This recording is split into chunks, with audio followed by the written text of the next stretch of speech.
Hi guys, I'm Mortgage Mark. Let's talk about closing costs for new construction when you're a buyer buying a home newly constructed from a builder in the state of Texas.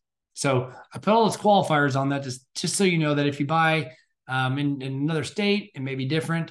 And before you watch this, I would recommend right now push pause and go find the normal, air quotes, normal video, estimated closing cost, because that shows you the base. So I'm going to assume you've watched that video, and I'm going to pick up now where that video left off and tell you the difference between buying a normal existing home from Joe Homeowner versus now buying that newly constructed home.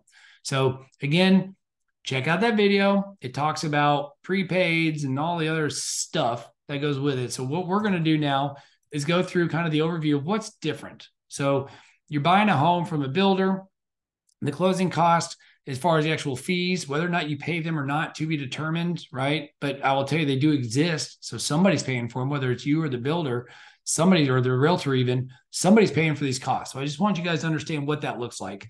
So one is when the builders come in, and oftentimes they're going to say, hey, we'll pay for title, right? So they're going to say, we'll pay for title if you use our preferred lender.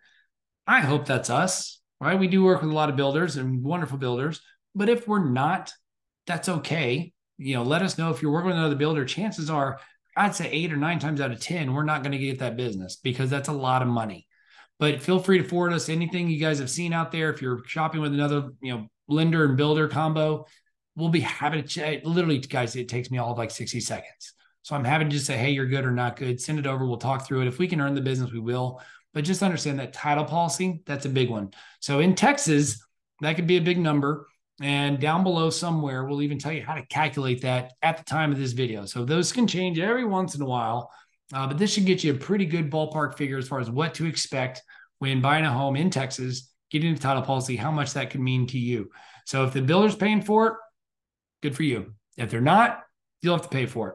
The next, an appraisal. If an appraisal is required, and I would say with new construction, it's pretty much always required. Why? Because there's not enough data out there for lenders to determine what values really are. So if that appraisal is required, what's going to be in addition, because that's normal, it's a normal cost, right, that we talked about in the previous video. Here, it's going to be a final inspection. Well, what is that? It's an extra $175, $200 to have the appraiser go back out and finish the job and make sure that everything was put together correctly, meaning like all the appliances got put in and everything was done. Because when the appraisal first goes out, more often than not, a lot of times, the house is not completed. So they will need a final inspection. Now, if the house has been sitting and done and everything, then a final inspection is not needed. But if they're in the middle of building the sucker and they're getting it done, then yeah, they're going to need that. And that's that extra $175, $200. HOA transfers. So I did mention this a little bit in the previous. They do exist if you buy from Joe Homeowner and the home's in an HOA. Here with new construction, if it's a brand new HOA, you're going to have a lot more costs than what you would if you just bought an existing. Why? Because the HOA is getting started and they're going to have everybody, pad the coffers to make sure this reserve account gets set up. And future buyers will have to pay this too. So it's not just you, but you got to set up the HOA to where it's good and it's a strong HOA and fully funds and make sure they can take care of everything that's needed. I've seen those numbers range anywhere from $600, $700, $800 to $1,200, $1,300, $1,400. So it just depends on the community. People can grumble about them, but if you're paying more, probably means you're in a really good HOA. It's going to take care of things. And it's just, there's more to keep up with. If you're moving into a community with not a lot of amenities, it shouldn't be that much. So check with your builder's rep. And then lastly, the prepaid prorations, tax prorations, of how that's calculated, whether it's improved or not improved land. There's a whole section all about that. So check that out. I'm not going to go into the details, but those are the big picture items of what's going to be different from a closing cost standpoint. And again, all those exist no matter what lender you use, whether or not they're paid for by you or by the builder or somebody else.